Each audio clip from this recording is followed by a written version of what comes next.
Damn, what a tough game to review, man. First off, I use the term game very loosely here because this quote unquote video game is more just an interactive movie.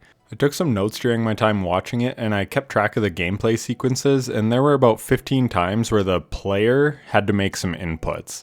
At one point, you paint a door, or skip rocks, or select items in a bedroom, or make a slushie, or pick out a movie. But even these moments that require an input are extremely basic, and you can't really fail them anyways, as the cutscene needs to keep happening. Now, I'm not saying there's anything wrong with making a game like this, as many people online are currently freaking out about. One of my favorite aspects of gaming is what a wide variety of artistic expressions can constitute the medium.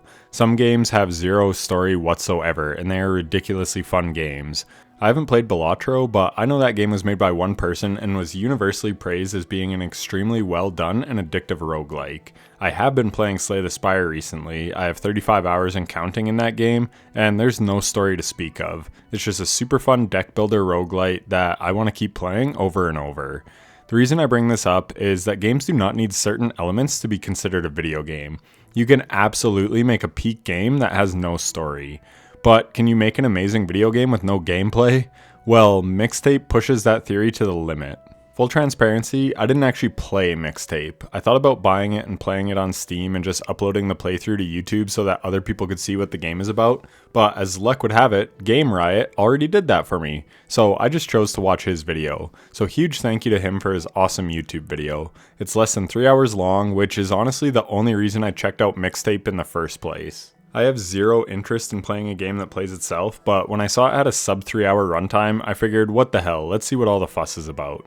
I'd seen chatter online and clips of the game and thought it looked super cringe, but as the takes kept bombarding me on Twitter, my curiosity grew and I had to check it out for myself and form my own opinion. So this is the first and likely only game review that I will ever do where I didn't technically play the game. But truth be told, you do not have to play this game to be able to experience it. Full stop, this game should have just been a movie, and more to that point, I would say it would have been a better movie than a video game. The QuickTime events honestly serve no real purpose. Like, do you have to rotate the controller to wind a cassette tape, or could they have just done that in a cutscene? The makeout scene, again, don't think we needed a QuickTime event for that. The game lets you pick your own movie to rent at Blockbuster, or your own kind of Slurpee, or choose the style and paint color for a door, but none of the choices in this game have any real consequences. Many interactive cutscenes have no fail state, so you can just sit back and watch it without interacting with any of it. And this is where the controversy of this game comes in. Now, I want to be clear on my stance. A game like this does actually deserve to have a place in gaming. I think games are the highest form of art, combining the music, visuals, and storytelling that surpass TV shows or movies with interactivity and consumer agency that you can only get in a medium like video games. There's a reason why the hobby is the most profitable form of media in the world. It can create experiences that are wholly unique to this one type of creative medium, and I think that's awesome. I think the biggest problem with Mixtape is that a reviewer at IGN gave it a perfect 10. Now, I could and maybe will make a whole video on how modern game journalists are basically a farce. It's a quid pro quo industry where you scratch our back and we'll scratch yours. These big platforms or big YouTube channels get early access to games so they can get the reviews out day and date. This helps them garner a lot more views than someone like me will get with a small channel and being days late to the party. Speed and being the first to a topic is super important in the digital age, so it benefits them to speak highly of certain games, especially games that may or may not pay for good reviews. Don't be naive, this absolutely happens, and Mixtape seems like a textbook example of astroturfing. Many people are calling this game an industry plant, and it's easy to see why. I mean, why are all these media outlets giving it super high review scores, meanwhile its all-time peak on Steam was just 2,200 players? This is what is pissing people off about this game. Nothing about it feels organic, real, or justified. It's a movie with a few QuickTime events masquerading as a video game, and that pisses real gamers off. And this is coming at a time when game journalists have never been more disconnected from the wider gaming space. Games like Crimson Desert are being hailed as amazing games by the audience, only to get middling reviews from the critics. In a world of so much misinformation, people are just downright sick of being lied to, and that's what feels like is happening with Mixtape. The game is nowhere near worth the buzz and glazing that is going on online from high-profile review sites and critics, yet everyone is watching it get 10s from IGN and other media outlets, something that is supposed to be reserved for truly transcendent, almost once-in-a-generation type games. It feels incredibly disingenuous, and that's because it is. This game was developed by Beethoven and Dinosaur, and published by Annapurna Interactive. Annapurna Pictures was actually founded by Megan Ellison, the daughter of one of the richest men in the world, the founder of Oracle, Larry Ellison. So yeah, I'm sure there are a few connections there and a bit of money floating around to hype this game up far more than it deserves. You see clips going around of creators being sent memorabilia packages for the game, yet it tries to brand itself as a fucking indie game. I don't know too many indie studios that can afford to get the licenses to numerous high-profile songs for the soundtrack to their video game, or send out care packages with hundreds of dollars of merch to countless influencers. Again, it's this disingenuousness of the game that is pissing everyone off so much, myself included. That being said, there's a fuck of a lot worse things that rich nepo babies can be doing with their privilege than making art, no matter how cringe that art may be to some of you. Andrew Carnegie, a super rich industrialist from the turn of the 20th century, built libraries all over the world. Rich people used to actually give back to humanity by supporting the humanities. Art, in all its forms, is one of the greatest things about being alive and being human. When you travel, a big reason you want to go somewhere is to experience new cultures and learn about their history. You go to Greece or Rome, you want to see the Parthenon or the Colosseum, the Egyptian pyramids, the Mona Lisa, Stonehenge. What I'm saying is art is actually valuable to society, not like bullshit NFTs or whatever other dumb thing cringe-ass tech bros are trying to peddle, all in the name of making money rather than actually trying to benefit society or contribute in any positive way. Art has value and meaning, so while yes, the launch campaign for this game has been cringe with all the fake praise, I'm not going to sit here and berate Megan Ellison and Annapurna for making a unique video game. Whether a lot of the praise is genuine or not, who knows? But I really believe there is a subsect of people who actually enjoy this game for what it is. And honestly, I think that's great.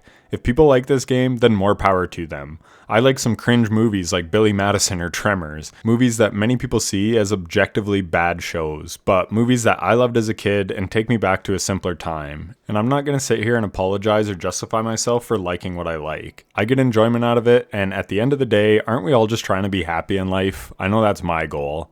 I am not the target audience for a game like Mixtape, at all. I play video games for the gameplay first and foremost. I have like 10,000 hours in Destiny 2, and I had a surface level knowledge of what was happening with the story, but I often hated being forced into cutscenes or story missions when I was just trying to rip some endgame content.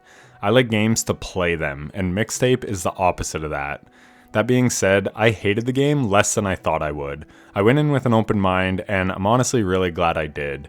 There are things to enjoy, absolutely. The art style is nice. Some people might not like the almost stop motion animation reminiscent of Spider-Man Into the Spider-Verse, but I thought it was fine. The video I was watching, the guy said the PC performance was rough as hell, using 99% of his GPU, so take that for what it's worth. But optimization issues aside, the show made me laugh a few times. Forgive me if I say show. I literally watched it, so it's hard for me to call it a game. What's funny is I should honestly be the exact target audience for this. I'm 35, grew up in a small town in the 90s. I have literally been caught underage drinking by the police. I've gone to bonfires out on farms. The town I grew up in had less than 3,000 people. They talk about finding porn at one point, and I remember biking out to some old abandoned building with my buddies and looking at nudie magazines. I've skateboarded all around my hometown, just like the kids in the show, as well as scootered, biked, rollerbladed, you name it. So sure, there are some moments that take you back to growing up, but I don't pine for those days like some people. I loved my childhood, but I have also loved my adulthood. This game didn't stir up a ton of emotions in me because the writing is honestly pretty cringe. You ain't got the steez, Slater! You're all limbs! Imagine being swallowed by a brontosaurus. You'd be like, whoa, whoa, whoa! When's it gonna end? There are also no stakes to the story. The main character is going to New York and missing out on a road trip with her friends that they had planned for 4 years. Why can't this pretentious bitch just leave after the road trip? It's never really explained. I'll be in New York this time tomorrow. Slater and Cass are leaving without me. This has been the cause of much friction. At one point, the cops are chasing them as they race away in a shopping cart. Again, why? They set up a roadblock, but then just put pylons on the exit. Like, wow guys, great roadblock. So there were definitely some plot holes and story inconsistencies. But all in all, it's not that big of a deal. Back to the writing, it is painfully 40-year-olds trying to speak like the youth. Sometimes it was kind of entertaining, honestly, but in a laughing at them kind of way instead of laughing with them. Could you get bored of it? Chaw. Cha. Chaw. Chaw. I think this is a It was just kind of cringy. I know I keep saying the word cringe a lot, but it's the best way to describe it, especially the big finale part. Like the one friend, her dad is a cop and she breaks bad in like no time flat. I get it's a less than 3-hour game, but it just felt really forced and unnatural. Like, why is she wanting to be so rebellious all of a sudden? It's a warning. Daddy, if you trap me here, this will only be the beginnings of my wicked ways. Because I'm angry and I'm wired and I'm fixing for a whole lot of trouble. If you make me stay here, I'm gonna burn the whole fucking place down! I don't know, man. I just didn't really vibe with the story that much. It just didn't make a lot of sense. The main character is also the archetype of people I loathe, who try to be edgy just to be edgy, not because they actually are. She says she doesn't own shorts, then asks if shorts are metal. Like, bro, just wear what you like. I don't own shorts. Oh. Slater, are shorts metal? I think cargo shorts are. Is industrial military-derived clothing metal? She also says T-Rexes are too mainstream, as if it's uncool to like a friggin' Tyrannosaurus Rex. T-Rexes are cool as fuck, man. There's a reason they're so popular. Not into the T-Rex. Too safe. Too mainstream. What the hell is They're this? Manilow of dinosaurs. Now, to play devil's advocate, maybe this is actually great writing, that they're portraying this person exactly how they want to, and honestly, good job by them. I know people like this, and I find them very annoying. Disliking mainstream things just because they're popular does not make you cool. Someone on my stream asked me what kind of music I like, and I truly like it all. I grew up listening to 80s hits from my mom. I love old bands. I love rock, pop, hip-hop, rap, country, all of it. Again, I just love art. Yes, all those genres have cringe artists or cringe songs, but they also have great ones. I have seen dozens of country artists live. I've seen Blink-182. I just went to Rise Against last month. I've been to metal shows. I just truly love music. But you can do it without being a pretentious ass about it or judging other people for the kind of music they like. Just like you can settle down and realize some people may like video games that you don't like. I don't get why people like Demon Souls, but they do. I don't get why people think this game with mid-writing and a shallow person's take on nostalgia is a 10 out of 10, but maybe they just have bad taste.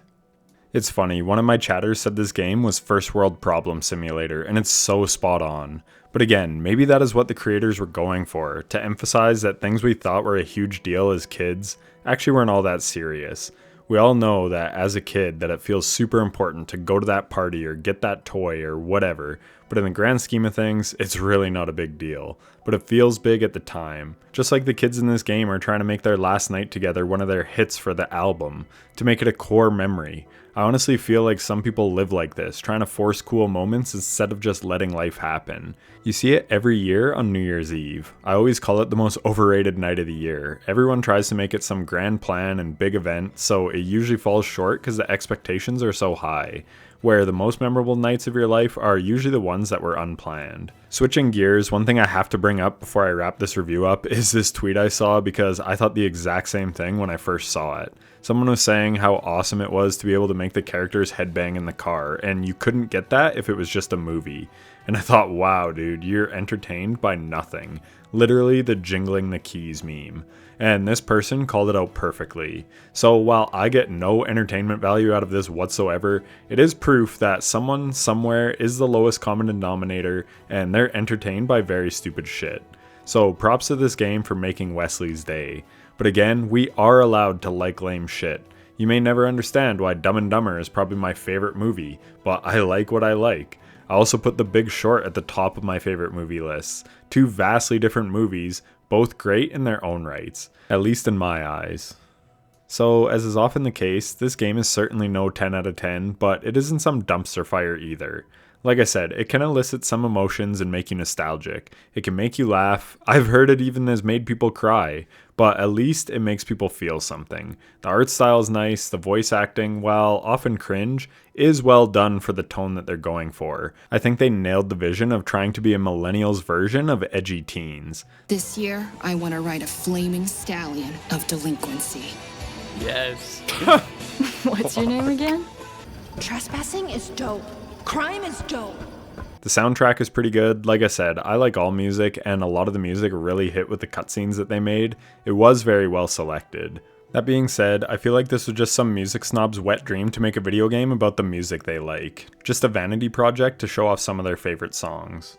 But more than anything with this video, I think it's important to stress that it is okay for a game like this to be made. I know the thumbnail says this should have been a movie, and it probably should have, but the artist wanted to make it a game, and that's okay. In a world that is becoming more and more dominated by AI slop, part of me just appreciates people trying to earnestly make a piece of art that they would enjoy. Hell, it's what I try to do. I don't scream in my videos, I don't have a million jump cuts to optimize engagement. I just make game reviews that are honest to how I feel and the type of content that I personally would want to watch. Are my videos some masterpiece? Absolutely not. It is just me talking about my experience with a game. And my experience with this one, to my surprise, was actually an enjoyable one. We had a great time watching it on stream, had good discussions, had some laughs, enjoyed some cutscenes. It was fine. I already forget the characters' names. It's not like this game is going to sit with me and impact me greatly, but lots of games don't do that for me. It's what makes the ones that do feel that much more special. But for some people, this does hit in that way, and for that reason, I'm glad it exists. As someone who likes video games first and foremost to play them, if you're interested in checking this one out, I would say treat it as a movie, and you'll probably enjoy it way more. Do like I did and watch a playthrough on YouTube, and if you enjoyed the game, maybe throw the devs a bone and buy it on Steam or something. This game has honestly shifted my perspective on the topic. I scoffed at it a couple days ago as well, saying it didn't deserve to be called a video game, and we can debate that till the cows come home. But this game does deserve to be considered art. I have watched way worse movies and had worse experiences with certain video games, so yeah, it's not all bad. I will now be back to streaming Bloodborne, so come check me out on Twitch at itssizzle7. Like the video if you enjoyed it, and subscribe for more game reviews. And leave a comment with your thoughts on Mixtape, ideally on the actual game itself. I've seen lots of the industry plant accusations and this and that on Twitter, and while I don't necessarily disagree, I am more interested to hear thoughts on the actual game, especially this one, since it's such a wildly unique game in barely being a video game at all. I honestly enjoyed it more than I thought I would, and I'm glad I branched out and gave it a chance. Anyways, that's it for the video. If you're still here, thanks so much for watching to the end, and I'll catch you in the next one. Take care.